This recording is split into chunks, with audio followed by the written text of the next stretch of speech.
It all started like the love story we've all heard before. Two people full of hopes, stepping into marriage with hopes of building a life together. In this story, we see a man who once carried the weight of provision, now feels overwhelmed and alone, while his wife, who suddenly steps into a place of financial power and strength, no longer wants to play by the old rules.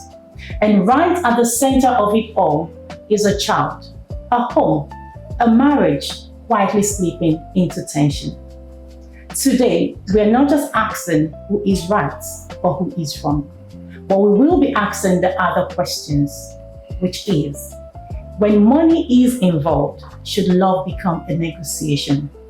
And when gender roles begins to shift, should couples grow together or should they just drift apart? This conversation is about partnership, about pride, about sacrifice, and ultimately the sad reality of what most relationships face today. Stay with us as we dive right into today's story, which I have titled The Sharing Formula.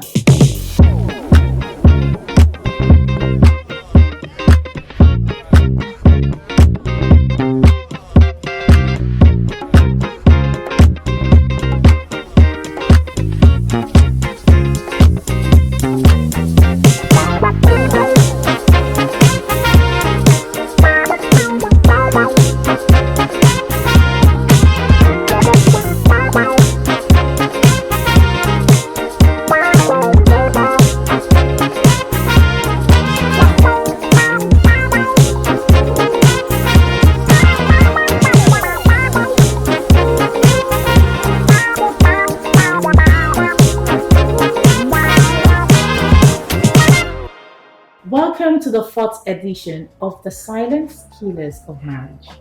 As usual, I'm not going to be doing this alone. I have two powerful guests with me in the studio with whom we will be unpacking today's story together. To my left is my amiable husband, my support system, Benjamin Samuel. He's very passionate about families, about marriages, and is here to share his wealth of knowledge and experience with us. Thank you for coming into the studio today. Thanks for having me. Thank you. And to my right is Fruitful Olupono. She is an IT business partner based in the UK with a strong interest in people, relationships, personal growth, and the impact of culture on identity and family life. We are so happy to have you in the studio, ma'am. Thank you. Thank you. So without wasting much time, let's watch the short clip of the story and we'll be right back to discuss. Stay with us.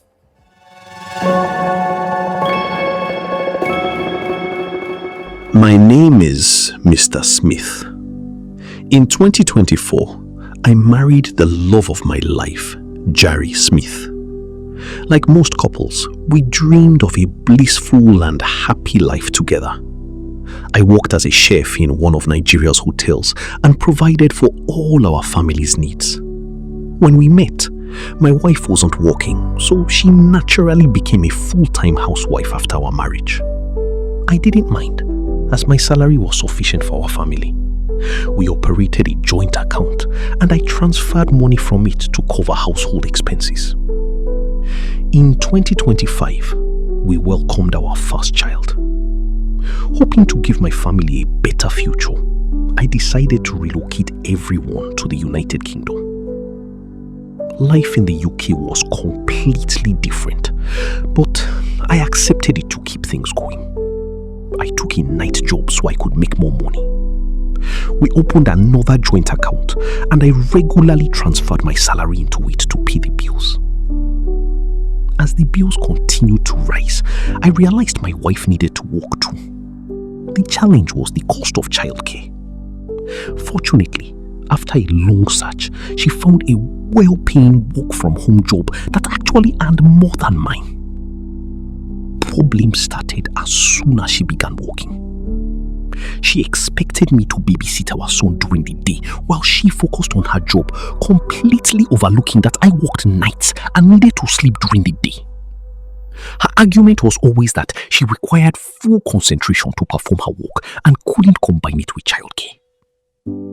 We struggled through the first month, but surprisingly, when her salary arrived, she refused to deposit it into the joint account. She insisted that her money was hers alone and that she would decide how to spend it. It's now been 6 months since she started working, and my wife only contributes to the bills that suit her. When I could no longer cope, I sat her down for a serious conversation. I insisted we needed a fair sharing formula for the bills and that she should transfer her salary into the joint account so I could manage household expenses from there. Her response shocked me. She flatly refused to deposit her salary into the joint account.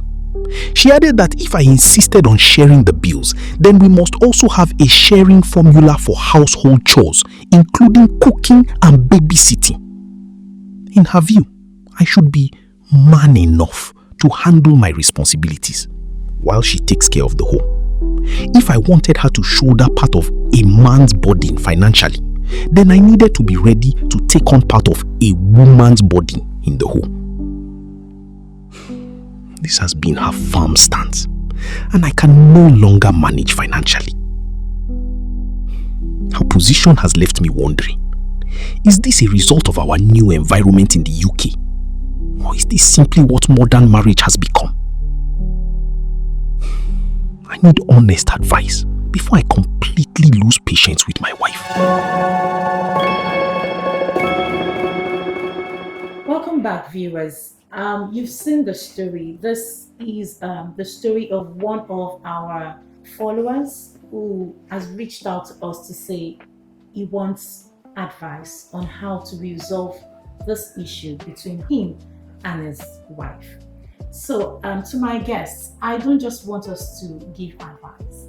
I believe there are underlying issues in this marriage, and I would really appreciate if we can identify these issues so that we can just lay a bit of foundation and people would understand where we're coming from.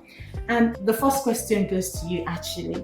So from your own perspective of the story, what do you think is a core issue in this marriage? Would you say it's financial? Would you say it's an ego thing?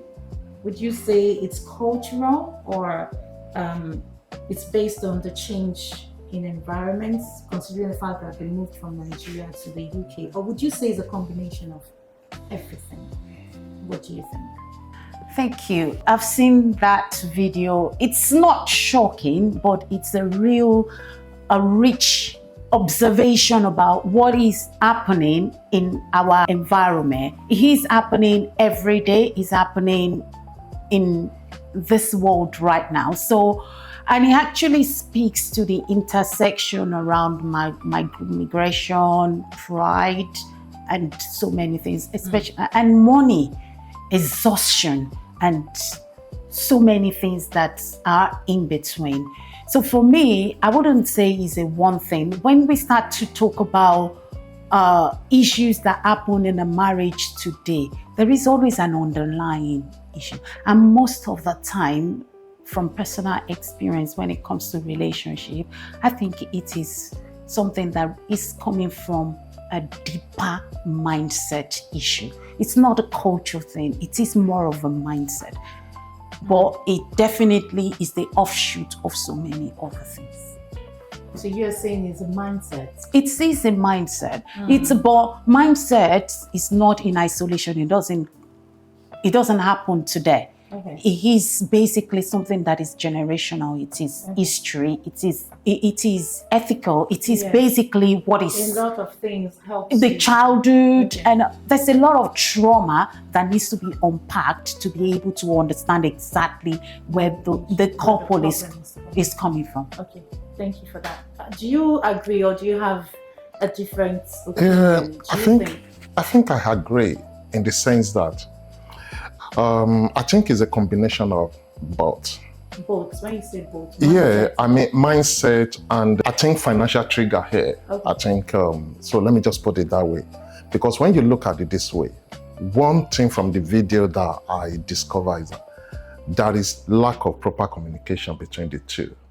Before you go into the marriage, right? Before you go into the marriage, you actually need to ask yourself, what exactly am I going in for this marriage? Yeah. What is the reason why I'm going to this marriage? Am I just going to this marriage for the sake of it? I just want to like, okay, be there because I want to look married, right? One thing is to go into the marriage, you need to have the mindset, as you rightly mentioned, that what's the mindset of me going to this marriage?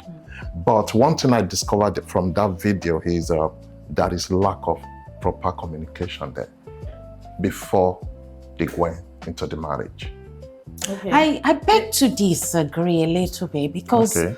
I don't know the age of the couples we're talking about, but when people are young, how much do they know about what they want? What they think they want is not necessarily what they want. Okay.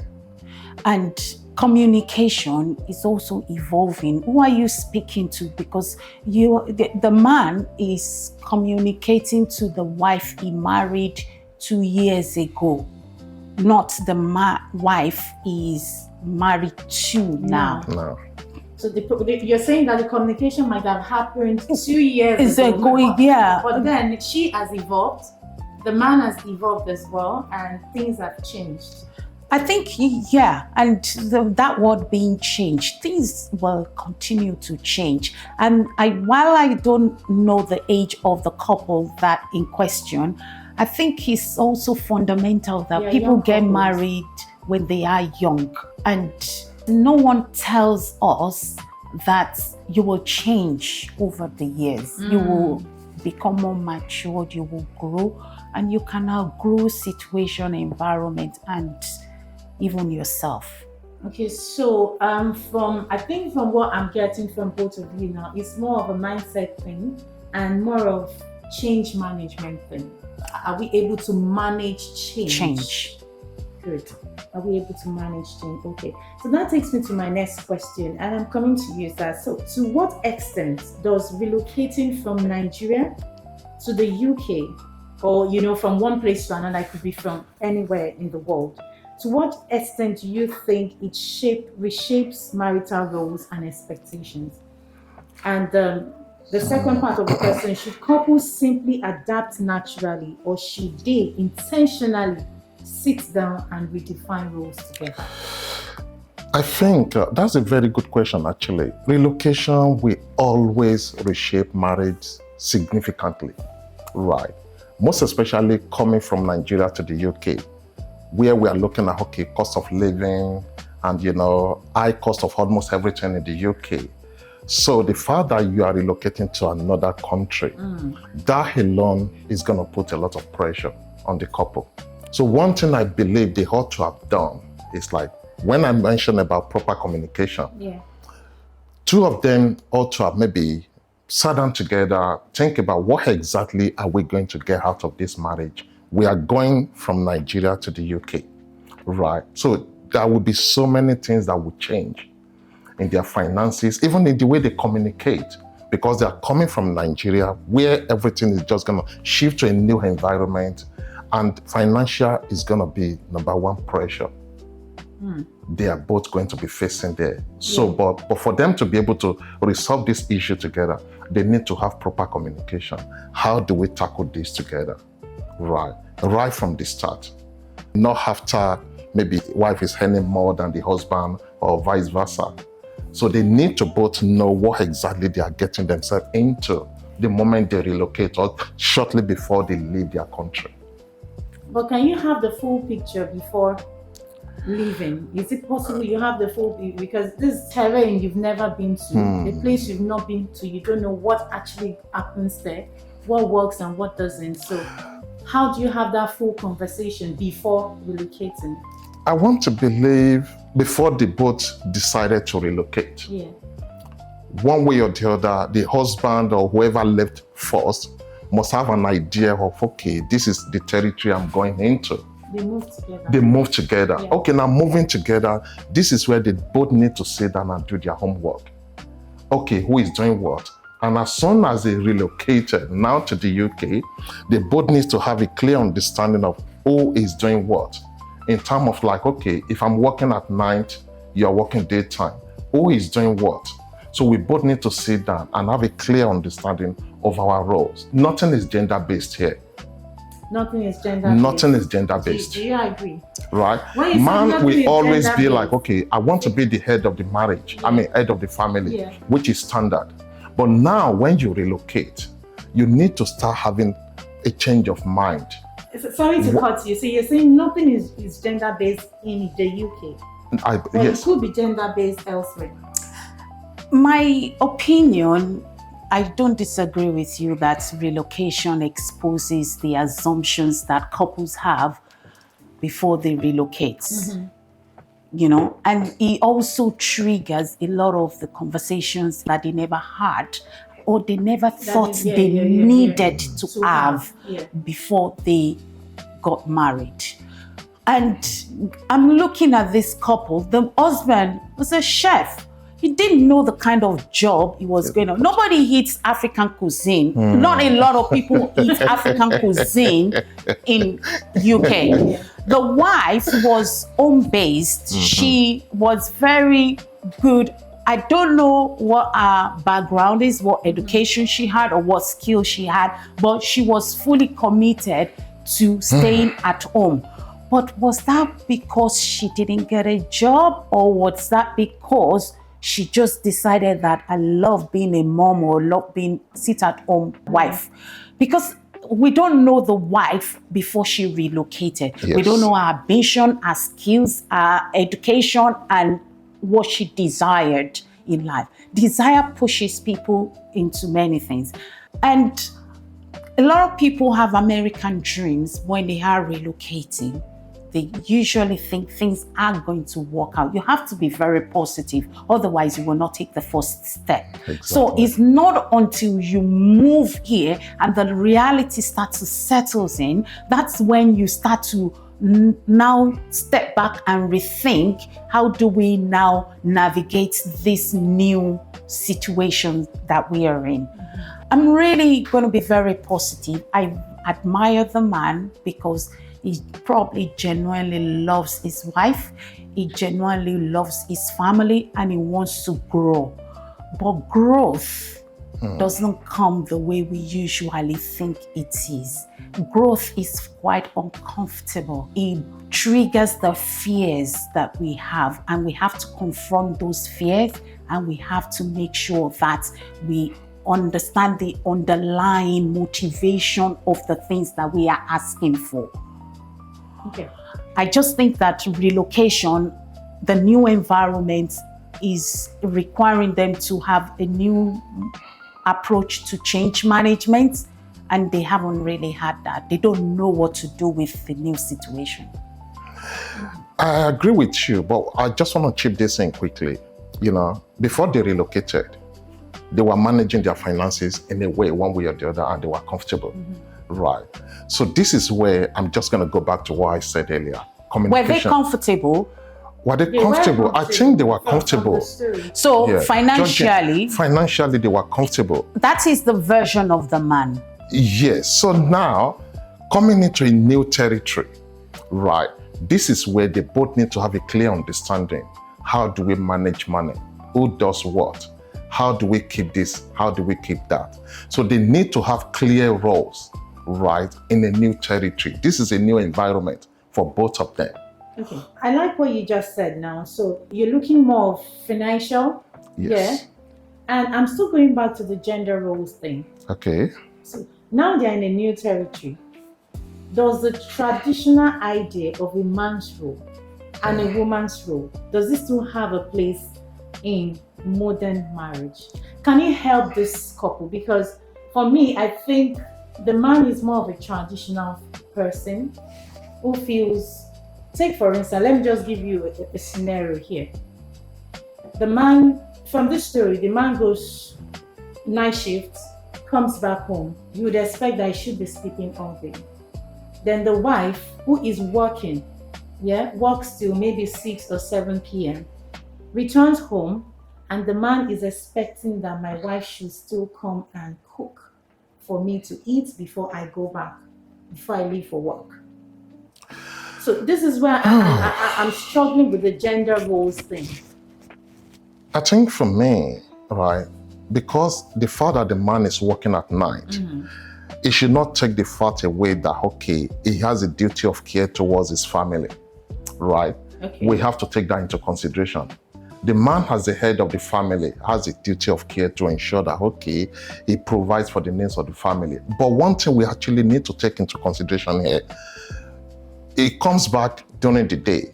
It needs to sleep to recover, right? Which is standard, right? So I will still expect the man, right? You're not going to be sleeping for 10, 11 hours when you come back from work, right? Knowing that your wife is gone to work during the day while you're sleeping, right? There should be a time, maybe you just have to wake up to say, you know one thing, let me, as part of my role to provide for my family, I can still do one or two things for my wife before she comes back, to support her when she comes back from work. I'm not going to be sleeping 11, 12 hours, right, until my wife's come back. That's not normal.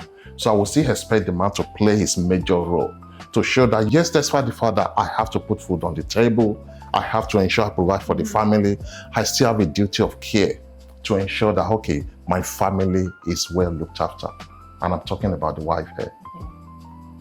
But are most men, are they ready to take up that challenge? That's the question. Because some men would, ego will begin to play him, to come to play, right? Why should I be in the kitchen? Why should I cook? Why should I clean? Why should I do all of these things?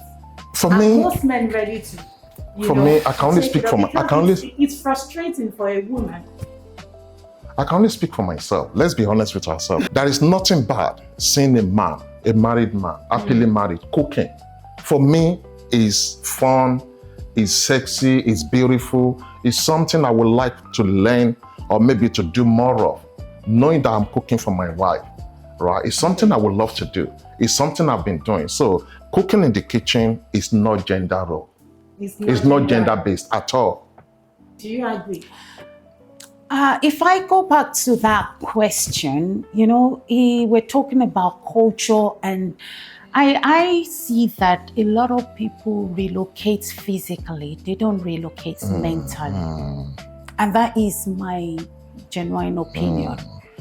By the time the man moved into UK, they were still living the same life they were living back in Nigeria. The man still went out to work and the woman went home, taking care of the child and making the home, which is totally okay, until the man started to understand the pressure of a normal UK life. Bills. It comes at every one of us is a tax on living. You even tax for breathing. It's called council tax. It is true. So that reality, which we don't pay back in Nigeria. So until you live in the UK, before you understand that, you pay for walking on the street, for moving, for even having a cup. If you want a TV, you're going to pay. That is basically everything. And you don't pay because you buy the TV from the shop. You can buy that on credit, but you are going to pay for having a TV. So basically, it's just a whole new dynamic. And when that dynamic started to put pressure on that marriage, on that relationship, on their family life, and what they believe, their culture, they sat down to think about it, and the woman started to work from home. She got a good job. That clip says that she has a very good job. It pays more than the man, and she works from home. It's a dream come true job, and I would love to have one of those. It's true. It's true.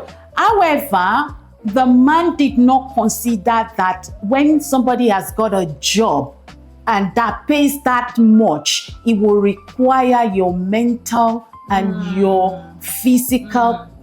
input. You have to be committed to be. They don't pay you just to sit down and take care of your home and your child, and then they hand you the salary. If there is that, if that it is, everybody would have that kind of job. It is not running your own business where you choose your time, the time you work and who you talk to. You are in meetings, you request your mental capability 9 to 5 or whatever time you work. And it takes a chunk out of you, because sometimes if you're earning a really good job, sometimes you are running from one meeting to another and you are thinking creatively because you are not there. You are actually the machine that is you're the oil that is oiling the machine. You're making sure that things run very smoothly. That is assuming that I'm just sitting I'm just trying to understand what a really good job looks like that is working from home and working from home. You can definitely have time to get your coffee from the kitchen and to go on a stroll if it's a very flexible, but you will not have time to dedicate your time. So if the man it's called empathy. It's called understanding. So will the man come back home and say, what is it that you do, darling? How can I help you? How can we make this work? That's a valid point, actually. I like the breakdown. But one thing I need us to kind of understand here, the fact that the wife is earning quite a lot of money, right, that she works so hard as to rightly explain, it doesn't exempt the wife from playing her role as a wife, right? We have to be careful here. The fact that you are bringing in a lot of money, that you are earning more than I do, it doesn't exempt you from playing your role. Are we allowed to stop someone when they're talking? Yeah. So, because what I would like to ask you, sir. Okay. What is the role of a woman? The role of the woman is to support. Homemaker, that is what the Bible calls a woman. Who defined that role? That is why I said the Bible says, call a woman homemaker. So which means now, but the fact that she's bringing in more money. Who is the person in the Bible that said that? Yeah, I want to believe that's what we are made to believe. You want to believe? You want to believe? Yes, I truly You really believe. desire to believe that? Yes. That a woman is there to support. To help. To help. To help. You are the helpmate. I don't disagree with that. Okay. So the word help, what does it mean? The word help here is quite broad, right? You can help me financially. Part of what the woman is expected to do, right, is to support the family financially. If she's earning more money. So I agree with everything you've just said. Okay. So let's now step back and go back to because you made a statement. That was why I stopped Okay. you. You said that because the woman has got a job does not mean that she should not perform her role at home. So what is our role at home? Part of our role at home, don't get me wrong. What I'm trying to say does not exempt the wife, right, from supporting the family. Now we're talking, what are the roles at home? Childcare, right, chores to clean the house and do some other things. These are the basic things we all have to do. It doesn't matter maybe what gender. It is not, childcare is not gender-based, right? A father, But a that mother, man thought he is gender-based. no, just because he works at night, right? And he needs some time to recover when he comes back in the morning, which is the same thing, because by the time he goes to work at night, don't forget the wife has all the time in the world to sleep at night as well, right? So this is where communication is missing between the two of them. But the father, what I'm getting from you, the father, wife, she works quite a lot, right? She's bringing in a lot of money, to the table, does not exempt her from playing her role as the mother of the house, right? She still has a duty to support the family, not just financially. She has to be there. She needs to find time to support the family. I don't disagree with that. The woman needs to be the mother in the house, needs to support the family, needs to clean, and needs to be there. What is the role of the father? I think this is to answer that, let me just be as honest as possible. They both need to have clear understanding who is doing what at what time. Okay, good.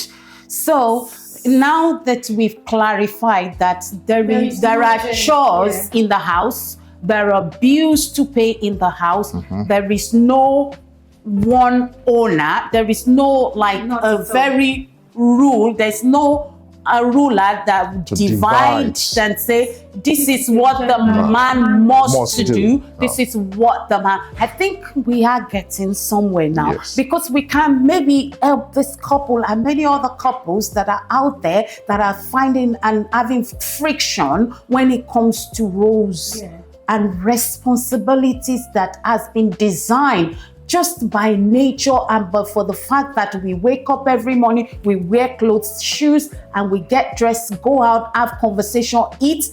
These are things that are our daily lives and we must cope with. Okay.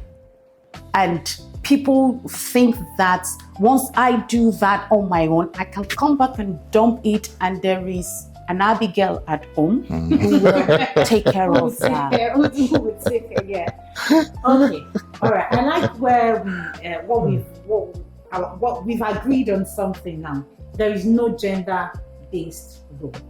Yeah, but there should be a clear communication between the two to understand who is doing what at what particular point in time. So that takes me to my next question: should there be a sharing formula?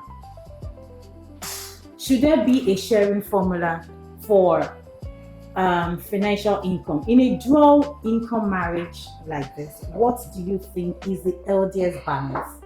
Considering the fact that we're looking at financial, we're looking at the responsibilities that should be taken up in the home, within the home. So what do you think is the healthiest formula? In my opinion, I think that is a difficult question. Okay. I think that is a question that depends on what it is that we have to do. If I look at where they are coming from, because we're still trying to understand the scope, I don't know whether they had, they were living close to fair friends and family. Back in Nigeria, you could leave your child at home with an house girl, with people. I don't know if that still happens. I've been hearing stories that things are changing quite gradually and nobody wants to do that job anymore. However, I think that in the time that I lived back in Nigeria, the community, it was a community of people that brought children up, and children was basically the main chore of the home. I was growing up, we always had, I don't want to use it because it's not easy word to say, house girls. In this in this day and age, it's not fashionable to say that we had house girls, many of them, and things like that. It's not fashionable to say that anymore, but we had lots of help. Once one is going, another one is coming. We had one that was washing my father's car. We had one that they did our drivers, they have house, all of these chores, and women were able to be women. Even though they weren't working, most of them were just doing, and they still weren't working, but they had lots of help. So probably they need to first of all remove all of that from that. They first of all need to empty. This is change management. This is transformation. This is basically, we're in a new place. They first of all need to understand, where are we? Who have we become? Because they have basically the day they crossed over and landed in Heathrow, they become a new person. A new person, yeah. I think just to add to what you just said, talking about the healthiest approach here for me is because we have to take into consideration that salary differs, right, for both parties. And I think the best approach here, men watching me, is you have to be as transparent as possible, right? Once we know what is coming in from both sides, irrespective of who is earning what, let's have the income of the family on the table, right? Because From the video, we could tell that, okay, the wife is earning more money. Yeah. Right. So salary differs. The fact that the wife is earning more money doesn't exempt her from playing her role as the wife. And it should not take the respect away, right, from the husband as well. That, okay, you know one thing, I'm earning more money than my husband, but we need to be as transparent as possible. Let's understand our income as a couple. Then let's understand what are the family expenditure. Does that make any sense? Yeah. So now you are now asking me what is the best sharing formula. That's why I said salary differs. If the wife is earning more money than the husband, the wife could actually be putting more money on the table, right? But it does not take the role of the husband as the head of the family away from him. Right. So if you're husband asking me to drop more money, yeah, you're asking me to drop more money, and then if I go by the scripture that says the man should provide for his family, all right? Okay. A man should provide for his family, and then the wife is more or less taking up the role of the financial provider. Then why would you say I should, No, respect? you want to go by the scripture. Yeah. What if I'm not religious? What if I'm not Christian? Right? Let's look at it that way. Right? That's what you believe. We are not talking about your background. That's your family belief. Yeah. But if you are now saying, okay, if you're earning more money as the wife, I will expect that to reflect in our family. I will expect that to see, you know one thing, you are bringing in more money to the family. This is a family money, not your personal money anymore. But if I want to go by the scripture, right, the two are now one. So if you're saying that it's no longer my personal money, it's no longer. You're saying in this story we are looking at, it is wrong of the woman to just be contributing selectively. Absolutely. Because she has a personal account and she has refused to contribute into the joint account. Because what the man does is, once he is paid, he puts in his entire salary into the joint account. Okay. And he was expecting the wife to do same, so that he controls and disburses the needs from that account. This is where I disagree with the man. You disagree with that? Right. We need to have a clear understanding. Okay. What is coming in, how much is going out, right? Then based on that, right, it's okay for the woman to have access to her money, but we have to meet the family need first, right? Which is like, okay, the bills, as just my sister rightly mentioned, we have a lot of bills to settle. So let's clear the bills every month. Once this is out of the way, let's confirm how much do we have left. Then, how do we clear the bill? You see, that's why I said that when she was talking about 50-50 sharing formula, it's a difficult question for me to answer because my brain did not go to money.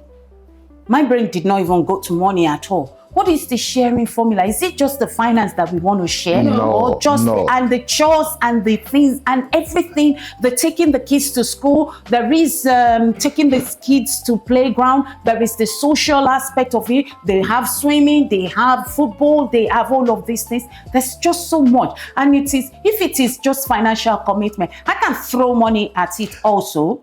Anyone can throw money. We can buy the credit card and just throw money at it, and then we'll leave the kids. Absolutely, I agree with you. Initially I said we need to understand at the initial stage who is doing what. Everything is not about money, right? So once we are able to establish who is doing what, then we can now, okay, we've established what we are doing here, who is doing what here. Okay, now we have bills to pay, right? So we need to have a clear understanding.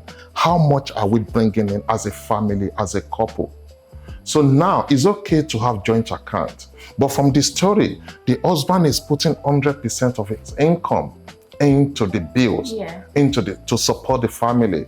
But wife is now struggling to do the same simply because she's earning more money. No, not simply because she's earning more money, but she doesn't see it as a responsibility. Most of these bills, she doesn't see it as a responsibility.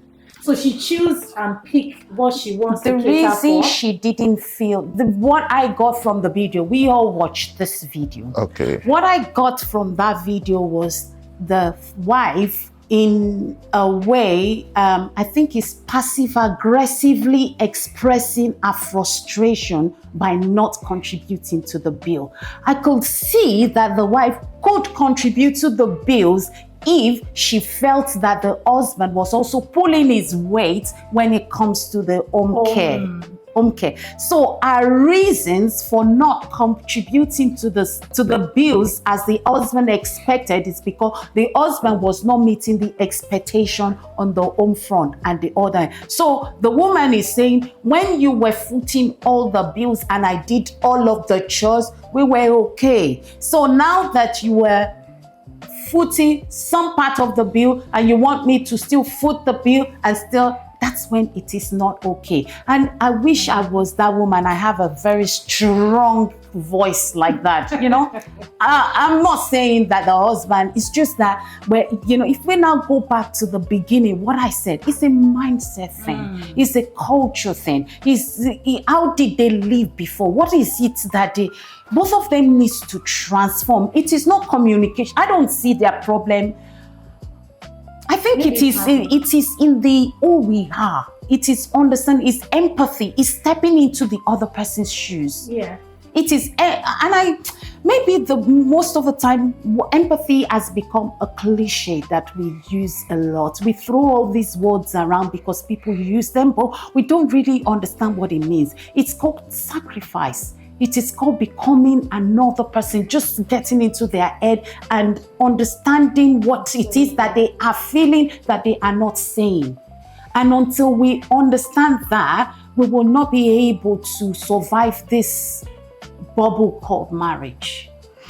You know, naturally, I agree with you. naturally, leadership in marriage is about service and responsibility.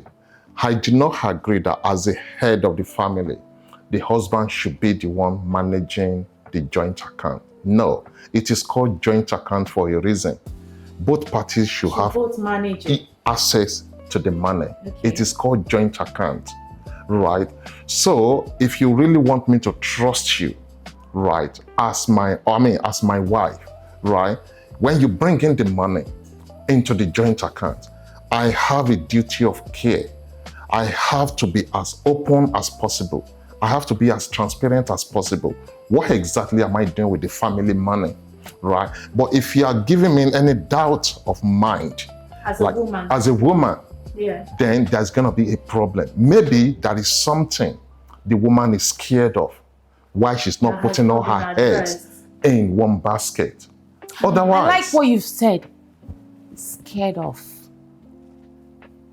maybe. Fear is the motivation of many problems that we have. The word fear, fear is the basics of all the problems that human beings have. And until we can confront our fears, we will not be able to transcend or transform or change, or because it's not the problem I see. It's not that the husband, I think that husband is a passionate guy who loves his wife, and it's a really key requirement for marriage, for the husband to love the wife, because that's the ingredient that is usually men's problem.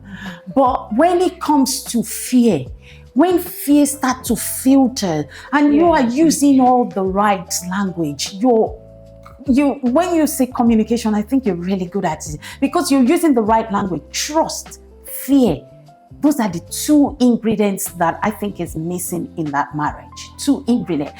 The man does not trust his wife anymore and is afraid, and the woman does not trust her husband anymore and she is afraid. She is afraid that she will put her money in there and then it will not become her money anymore. And it will not change. It will start to, she will lose herself in that marriage. That's why I say, honesty and transparency is quite important in marriage. So having both money in a joint account, both should have equal access to the money, right? So now, in the absence of trust, I can understand where the wife is coming from. But for me, what I would expect the wife to do, right, support the man as much as possible.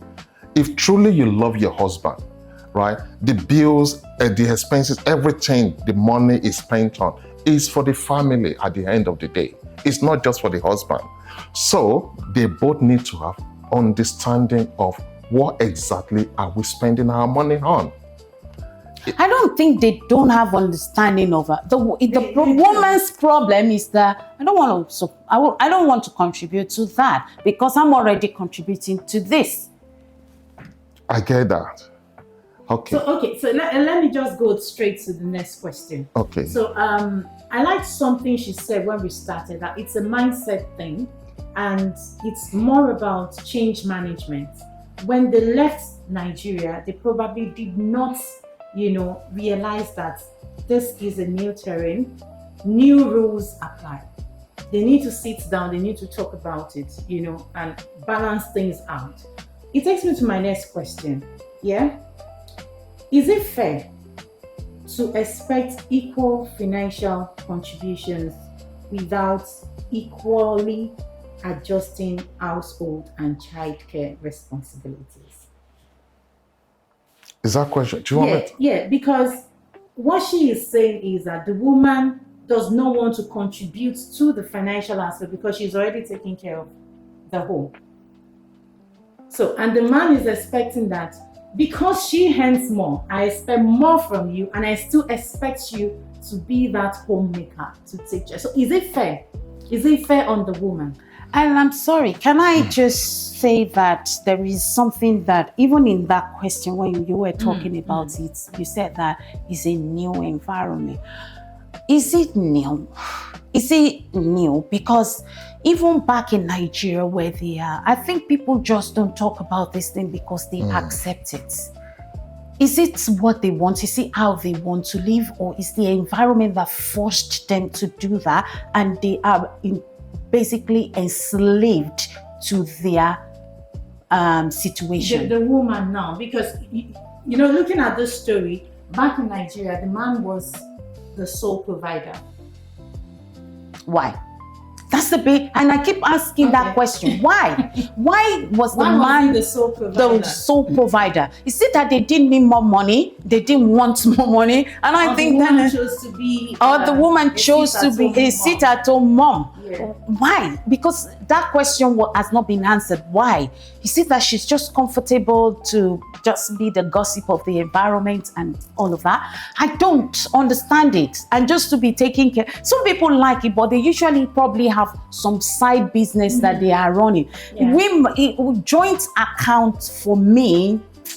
And the man just put all his money here, and there was a way the video explained it, that he dispersed it. He gives that money from there, and I'm thinking, whatever is not your own is not your own, no matter how. It's just not. Maybe that is my own personality or my own person, and I'm a woman. Yeah. I don't think I'm second to man. I think that. No. I don't think so. I think we are missing something here. It's a joint account, right? We have not heard. But she doesn't contribute into that. No, she does, but she's not contributing. She doesn't she wasn't contributing into that joint account. So we're talking about, because she said they're now in new environment. Yeah. I'm just trying to understand whether they had that problem back in Nigeria, but it wasn't triggered. The trauma did not become an issue because there were other. We will not be able to answer that question because we didn't know. And it is not obvious to us. But it's easy to infer. No. Let's stick to fact. Let's stick to what we know. Yeah, that's okay. Let's if we stick to the fact, let's stick to the fact. Okay. The man said he was busing for her to do what was at home. Is that okay? For me, like I said, leadership is about trust, it's about responsibility. If the man is doing that back home and they are happy with it, right, I don't see any problem why that cannot continue here. Not just because he's the head of the family. The wife could do the same. My question is this: does the wife have access to the account? Right. This is something we actually need to kind of understand. Well, we're sticking to the facts. But we're sticking to the fact now. But what we know is this: The woman is not He contributing. did not say that the woman has access. He said No. the man was disbursing Yes. from the account. But there are so many things I believe they can do, actually. You can set up direct debit so that there is no one in direct, access of the account, or that's just the best way. There's something she said, and I'm really interested in. She said a woman would want to have something that she can call her home. Absolutely.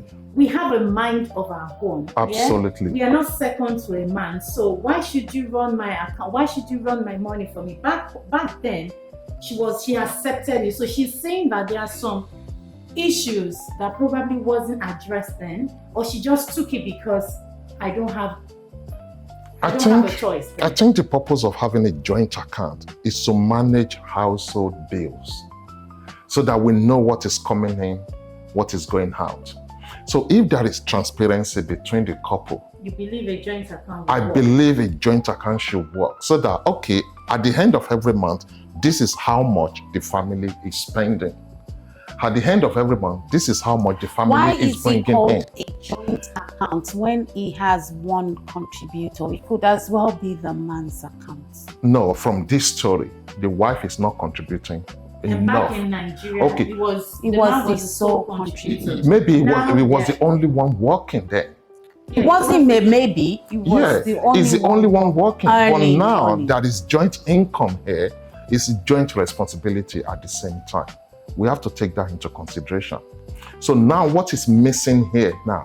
The wife, just because she's contributing more money, she's earning more money, but she's not contributing enough because she thinks, okay, the responsibility of the man now has to be like, okay, what had the other, apart from the financial support she's giving, the man has to contribute more in other aspects to the family, So you childcare. are of the opinion that as much as possible, you don't disagree with joint, like Not at all. equal share financial responsibility, but you expect the man to step up I so absolutely. that they can equally balance. I don't believe in equal sharing. I don't believe in 50-50. I don't Right. believe in 50-50. Marriage to me, it should be 100-100, which means full commitment. Right. I agree. That is my I understanding. think we are. I don't think believe we're it. on the same page with that. But what does 100 look like? I think there are strengths and there are weaknesses, and Exactly. everybody has got the part where they can play a role. In the marriage is partnership. Exactly. Marriage is collaboration. Yeah. Marriage is friendship. Marriage is marriage. It's beauty, is love. And if we go back to the basics of what love is all about, it's about loving another person, being selfless, being sacrificial, and being the person that the other person can rely on. And it all goes back to trust, because you cannot love without trusting. But you can't love without trusting, but you cannot trust without loving.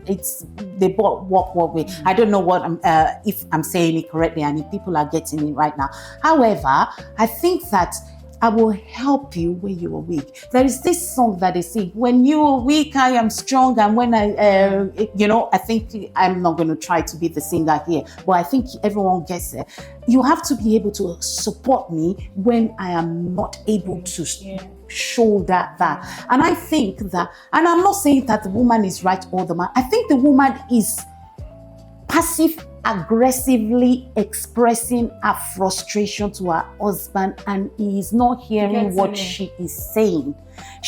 I don't think it is the money that is the problem. I think it is the fact that he's not pulling his weight, he's not supporting her, he's not being a friend when she really needed him. And that is the real problem. I think I agree with That you. is the real problem. That's the underlying problem. And until men start to see that women are their friend, that we work in collaboration. And when the Bible says the man or husband is the head of the home, he's saying he's the leader. You have to lead by example. What is the example you're showing to your children, to the family, to the environment? How are you leading your wife? Are you helping her? And because we do it at work, why don't we do it at home. When you're leading a team, you're leading stakeholders, you're managing projects, you are enhancing the skills, you're harnessing the skills, you're taking and helping them to grow. If your team is not growing and it's not developing, you're not going to get anywhere. You're going to be dragging a dead horse. It's going to be very difficult. So I think that is what the Bible means when they said husband is the head. He has to take the leadership role. He has to be able to complement the wife, help your wife to feel good and be strong. If you have a team that is not strong enough and is not, and you keep whipping and flogging their weakness and overloading them, they are going to be out with fatigue. They will run mad. Very easy to say. And the husband, that will be the problem of the husband. It will show an unhappy wife is a reflection of the husband. Absolutely. Absolutely. There is no two way to that. I totally support that.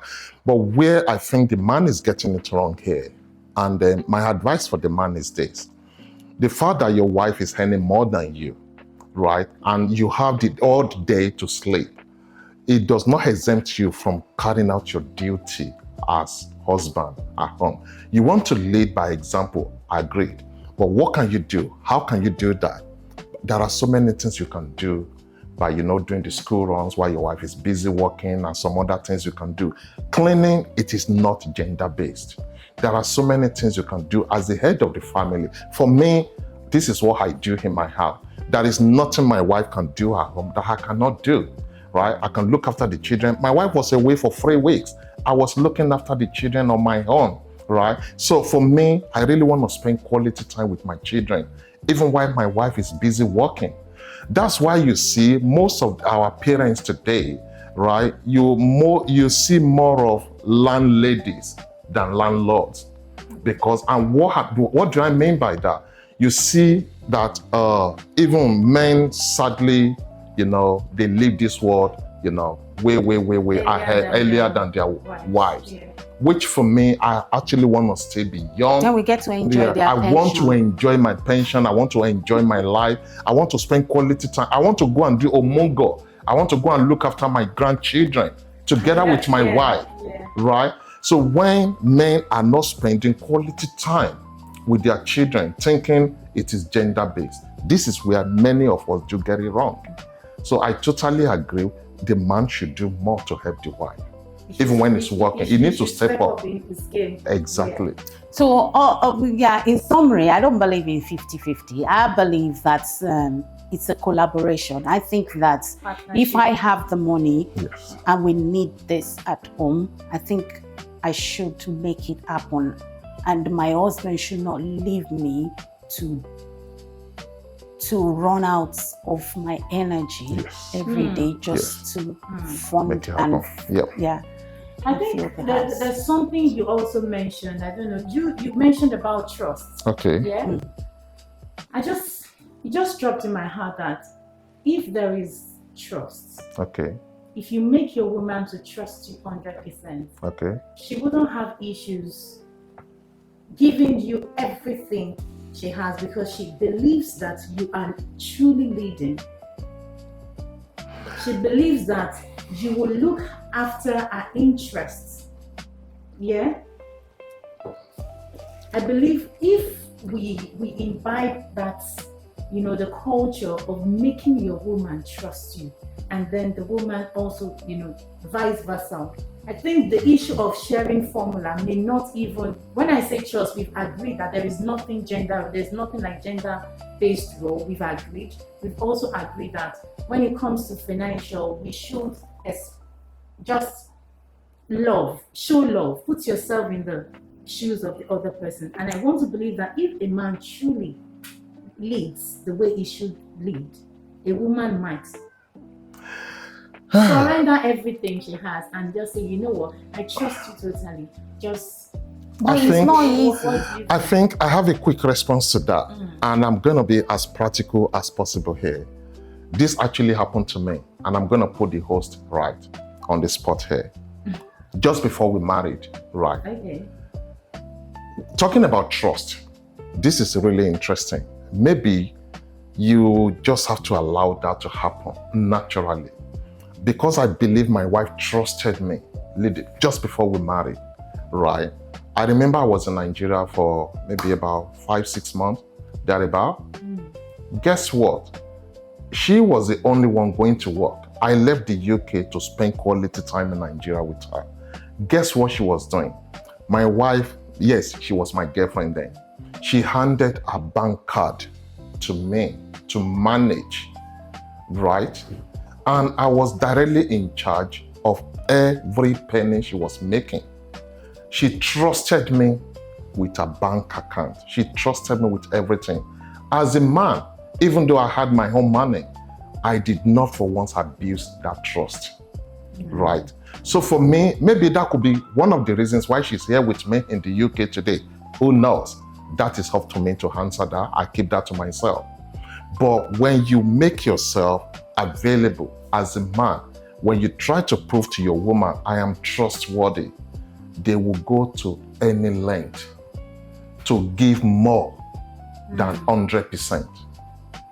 And that is the secret to women's hearts. And I completely agree with you. I may look wooden, but it's true. It's true. Yeah, I've got I've got a catalogue of comments about being wooden. But you know what? I think that people call it sweet talk, people call it brainwashing, but when a man genuinely knows how to manage a woman, that woman will give 200%. Absolutely.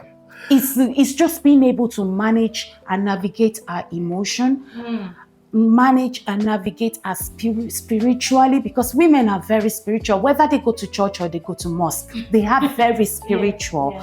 And being able to care about the things they love. When you have children, a woman will dedicate 500% on the children. If a man can show that I care for you and I care for the things that matters the most to you, I mean, you're going to have that woman from here to Los Angeles. Oh yeah, I think you actually want me to say more, right? Okay. And then this is quite interesting, you know, jumping on what you just explained. Then I think I'm just gonna, you know, be as honest as possible.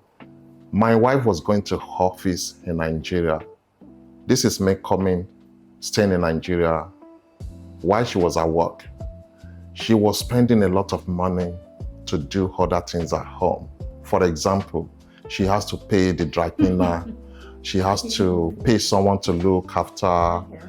You know, there are so many things I knew then I could do to save her money, right? Despite the fact that she was able to afford, I started washing what's it called? Yeah, I started doing the washing myself.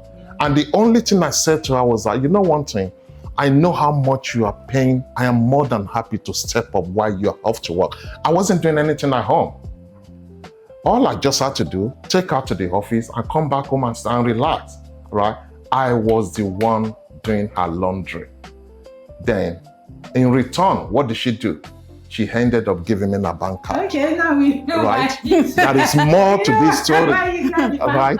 Yeah. So, I agree with what you said. Women, the word, I won't want to oversimplify it and say that women are gullible, but we're not naive, but we can be. It doesn't take a lot for men to actually get the attention of a woman. But once that trust is broken, it will be very difficult for you for the woman to earn that trust back. Thank you so much for the beautiful contribution. Let's just go on a quick break and we'll back to discuss our advice, just to give the advice to this couple and to viewers at home. Stay with us.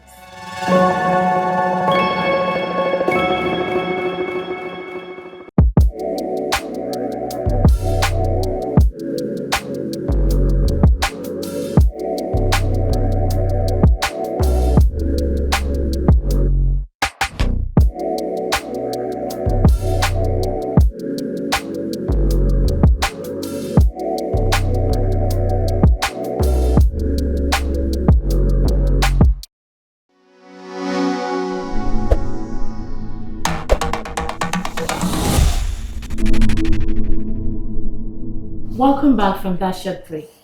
So, this section, we're just going to dive in right into solutions to this problem. So, my question goes to you, sir. If you were advising this couple directly, what immediate steps would you tell them to take? I know you've been in the UK for quite some time, So what immediate steps would you? Okay, I think, judging by this story here, I have quite a number of immediate steps I would like the couple to take. And then also there'll be compromises as well. So number one, I would love both parties to just calm down, right, and relax, right, and have clear and honest conversation with each other. What do I mean by that? They don't need to accuse each other, right, of who is doing what, or this is not a matter of, okay, we are going to start blaming each other. I have quite a number of solutions. So number one, they need to have full financial transparency. Most especially, the husband has to take the lead here. So number two, they need to list all the bills, the families, the bills, the childcare, the expenses, and other things. They need to consider, where possible, marriage counseling. So for both couples. So they need to go and see a marriage counselor. And there'll be so many that will be able to help them so that they can solve their problem. Am I? Yeah. I like the third point you had, marriage counseling. Okay. Because they need someone who understands the terrain, who understands what they are going through, and they can definitely guide them and advise them on the right path. So yes, thank you so much for those points you mentioned. And in terms of compromise, I need to chip this in. Husband, you need to accept that the wife needs to have access to her money. So you need to allow her to keep some of her money. That's quite important. You can't be working 24/7 and still be asking permission to spend your own money. So for me, that is where the husband needs to step up. She has the right to her money. So we don't need her to be coming to you every time. That is like, okay, you are controlling her. That is a financial abuse. I totally disagree with that. Okay. I want her to have financial freedom. I want her to have control of her money. And the husband as well, the wife, you need to support your husband the more. This is a joint responsibility. It is not gender-based. I think those are the 2 points I need to make. That's easy. Oh, thank you so much. I love the parts where you said transparency. Once the transparency is there, the man does not need to control the woman's finance anymore. No. Yeah. So yeah, thank you so much for that. So much. Do you completely agree with that? Or I'm not here to disagree. I'm here to, and because this is not a pro-gender thing. It's just that it's a human being issue. We always, when things like this go, if I will give them advice, I will say look inward. Please do look inward, because majority, when you think the other person is a problem, it's usually not. You are the one that needs to transform. You need to because even if you're having a conversation, you might be having a conversation with your old wife. Your wife is not a your new, evolved not the new person that she is. And she is a person, and until we start to understand that, and we do that to kids also, we don't realize that our kids are growing up. We don't know that our children, that they are evolving, that every day they wake up, they are not the same person that went to bed. A lot of things are, it might not be a lot of things, but you don't notice it because you live with them every day, so you disrespect them. It's the same thing. It's very easy. I'm going to use a language here because that's the only way I can say it, and it's only Yoruba people that will understand. And when we jarupa, we can hit the person, we can do all of that, unknowingly. We just become too familiar with one another and we hurt one another. So look inward. Look inward. I You're hurting your husband. Yeah. And your husband is also hurting you. So I'm not here to say a woman is right or the man is right. I think that they both are changing, they both are evolving, and they need to meet at that right point. Okay. Thank you for that, Ma. And just one more key question that I think we need to address as well.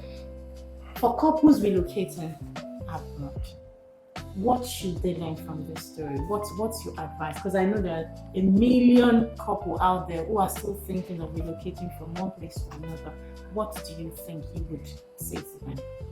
I will say that I have a mentor, because when I came into this country, I relocated from Nigeria. I had everything. I didn't have everything planned out. Nothing is usually planned out. But the people you meet here, they have different views, different opinions and all of that. And nobody tells you what you can and you cannot do when you land here. It's until you get here and the reality of it sets in, that's when you start to understand the terrain you're in. So it would be good if you can find a mentor, someone who's been there, who is honest, not someone who's looking out to exploit you or exploit your emotions. Make sure that you let them guide you. But I mean, you can take that advice, you can listen to advice, but make sure that you don't lose your wife, your spouse, your children in the middle. You all go on the journey at the same time. Check in, always go back and check in. Are we still doing the right thing? Are we still on the right journey? And I think that's the advice I will give to them. But because it's usually blind, you will come here, you will come in and land into, and not everyone has that emotional maturity to manage it. Thank you for the wrap-up message. Love would make you respect your husband as a woman. And for a man, when you don't demand respect, it's just going to happen naturally. When you show your woman love, you show her that you care 100%, you would see the woman, respecting you. So it shouldn't be a thing of concern. It shouldn't be a thing of debate at all. Not at all. That's what we're saying. So thank you so much to my wonderful guests. I think it's on this note we're going to wrap it up, because we've done justice to this topic, the sharing formula. We've agreed that there's no need for a sharing formula. We should work in partnership. We should work as one thing, as one team. When there is love, respect will naturally happen. So please, to this couple, my guest has said, please seek counseling. If you need to seek, forget to like, to comment. Let's keep the conversation going. I know there are so many things we haven't touched. If you think you have an advice for this couple, you have opinion, you have comments, please drop it in the comment section and let's keep the conversation going. Most importantly, don't forget to like, to subscribe, and to share with others so that everyone can learn. I've learned a whole lot from today's episode, and I'm sure my wonderful guests have learned too. I'm sure you have learned. It's a wonderful time. It's been a wonderful time talking to both of you and unpacking the story together. I just want to say thank you to you for your time, for sharing your wealth of knowledge and experience. Thank you for having me. Thank you for having me. God bless you. So it's on this note we're going to be wrapping up, and I remain my humble self, Omolola Pearl Samuel, aka Lady Pearl. Goodbye and God bless.